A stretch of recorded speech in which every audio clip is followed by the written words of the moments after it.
So, welcome. This is J&K Review. This is our second movie review.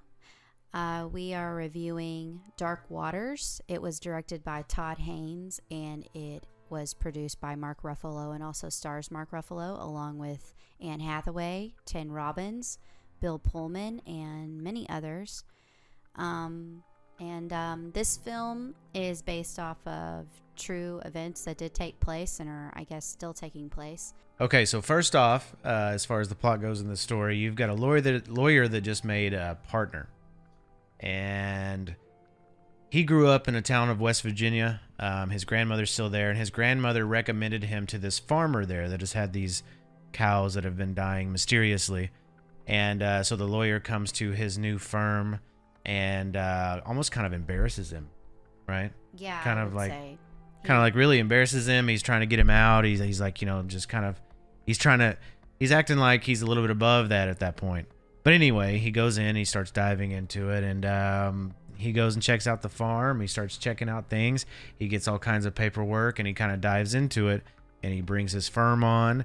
And it's all like Kayla said, it's all based on true events. Mm-hmm. And it kind of really dives in, and the more he uncovers, the more he's into it. And then it just all these things start turning up, and it's crazy that it's based on a true story and that these things have happened and are still happening in a way, I guess.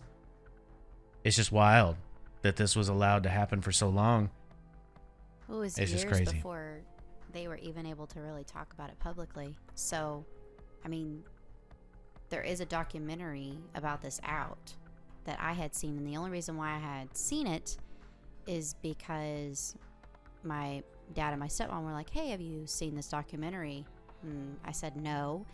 And so they, of course, showed it to me because I'm a huge documentary buff. I love watching stuff based off true events. So I watched it, and this movie came out only, this last year?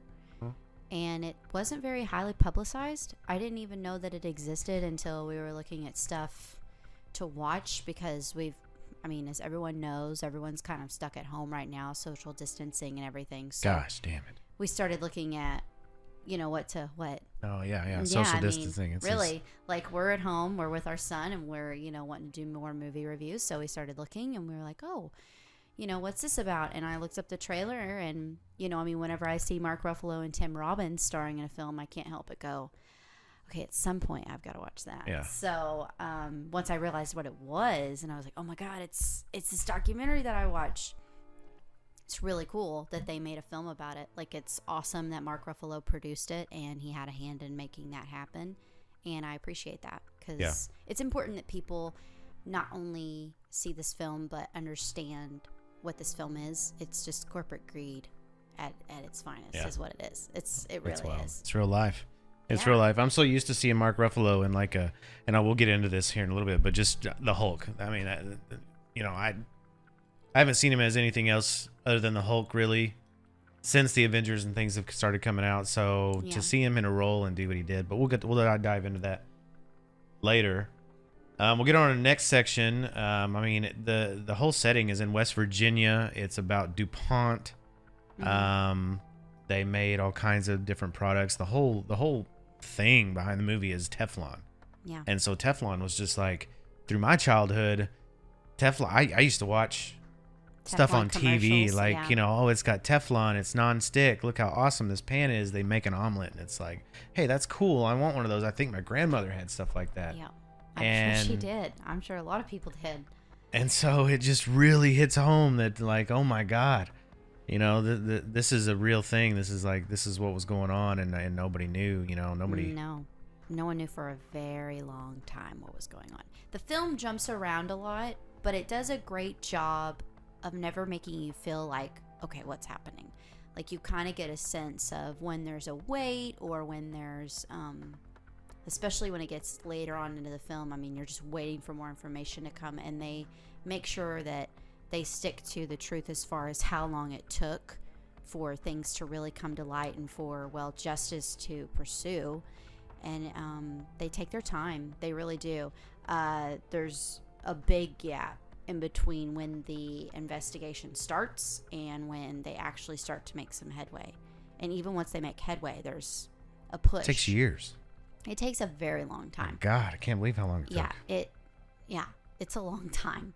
So it was very accurate in its timing, and the film feels very much like a rainy day, like it either just rained or it's gonna rain. You feel the eeriness, you feel the heaviness. It's very gray.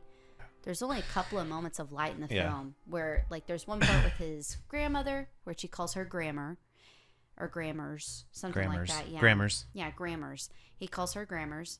There's some light in the film in that time whenever he's visiting her, and then there's light whenever he's around his wife and kids. But that's pretty much it. I believe. Hold on, I want to make sure that I get his name right. Rob, I think, is the name of the main character. Which this is all based off of people. Rob. Rob. So whenever Rob's around his wife or Grammars, everything's kind of light, but everything else is really just gray. And you're mainly following along with Rob, the lawyer, to see where everything goes. Yeah. I mean, and I'll touch at this, the music in this, I don't know if you noticed, but when it comes to setting the mood, and it makes you know those movies that just make you feel kind of just down and depressed a little bit, the music, when you're finding out things, like when he's finding out, that there's a part where a cow like gets upset and gets mad because it's sick, right? It's been drinking this water, and I don't want to get into spoilers or anything, but I mean it's kind of it's a true story, so it's been around for years. But it starts drinking this water, and it gets almost like just mad, like mad cow, almost like it starts freaking out, and just the music like sets, like you can tell, and Mark Ruffalo kind of, he takes the helm and he does his, he the way he acts, and then the music picks up. It's just awesome. It makes you feel like, oh wow, there's really something going on here. Well, there's the like reality sets in. Yeah, that I mean, this farmer isn't just. He's not just playing around. He's not some hick, that's like making up stuff. Well, he is. I would say. I mean, he's a hick. Okay, he's a hick. He's very But he's like, backwoods kind of guy. Yeah. But I think that was the point, was that, you're supposed to feel like, okay, is this guy, is he bullshitting, or is this real? Like, is this something that I really need to pursue? Because you're talking about Rob losing. I mean, he puts his whole career on the line for finding the truth in this case. I mean, his whole life is spent trying to figure this out.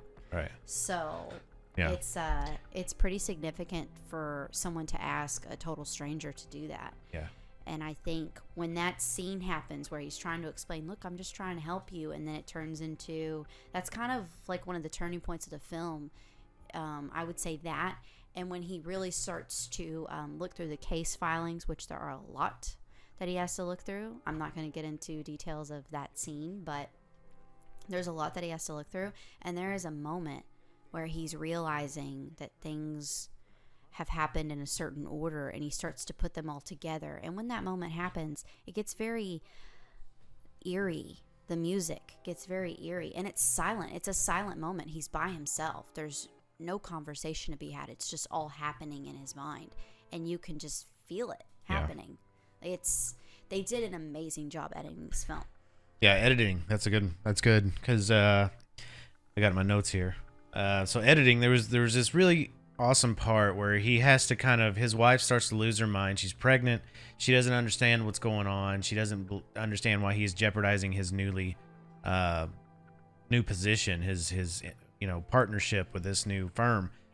And so he's like, sit down with me, and if you don't believe me, then I'll just stop. Well, he starts explaining it, and the editing I thought was really cool in this is that they kind of they show him sitting at the table, and he's sitting there, and he's doing a voiceover, and he's telling his wife this, but as he's telling this wife, you're also watching kind of like in the future where he's going through the process of beginning to sue this DuPont company. And it kind of shows as he's explaining this. I don't know, it probably takes 10-15 minutes to explain. Yeah. And the whole time he's showing the process of what is. Well, that's what I took from it. And they don't it was just, show just that. They show she starts looking around their home and the things that he's describing. And she's realizing the same thing you will realize if you watch this, that everything in their house is affected by this. Yeah. Every single thing. And it's kind of how I felt after watching The Devil We Know on Netflix. It was that feeling. So I really related to that feeling when she's having that moment of clarity, of, oh my gosh, okay, this is bigger than our life together. This is huge. So when it shows that, I mean, yes, it's showing him going through the process, but it's also showing her having the realization that this has affected their whole world.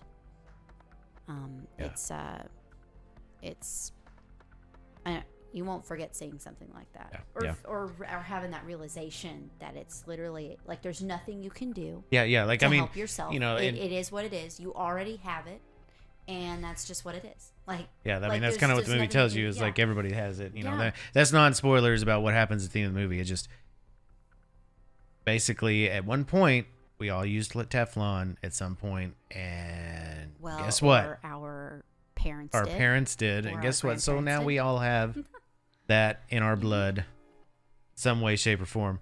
The acting, again, I can't go on about how Mark Ruffalo, he's outstanding. I mean, all the main characters are good, and they make you feel the situation that they're in. So his wife, her situation, her thoughts, her feelings about how he's just completely disconnected from the family. Because he's so she's doing into it all this on her own, and you can feel that. Yeah, I mean, Anne Hathaway does a really good job at that.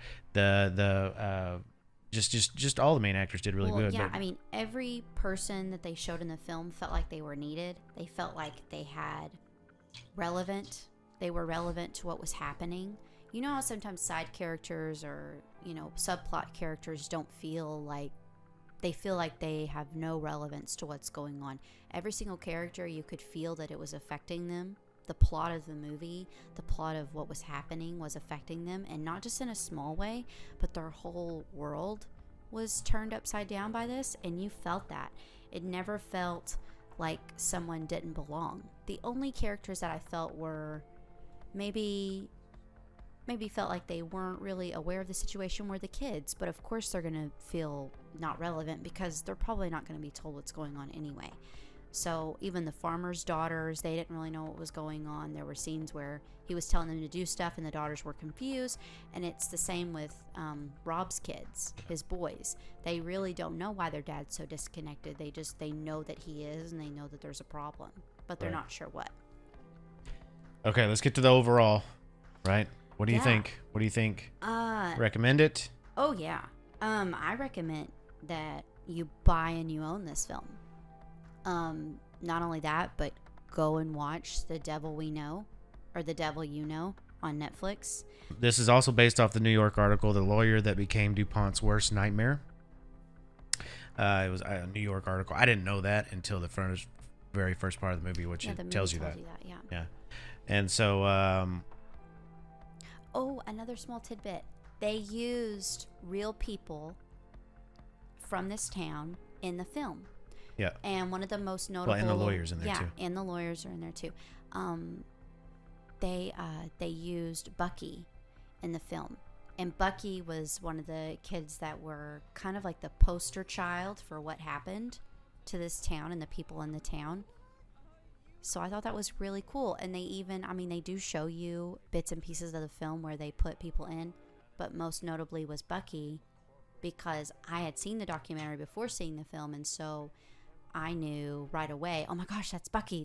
They really used Bucky. That's so cool. And I'm pretty sure that was his real wife that they used in the scene that he was in as well. Yeah, it was really cool. So I appreciated that. I thought that was a nice touch.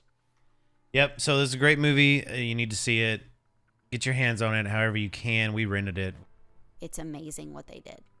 And it's amazingly awful. Not like amazingly great, amazingly awful what happened.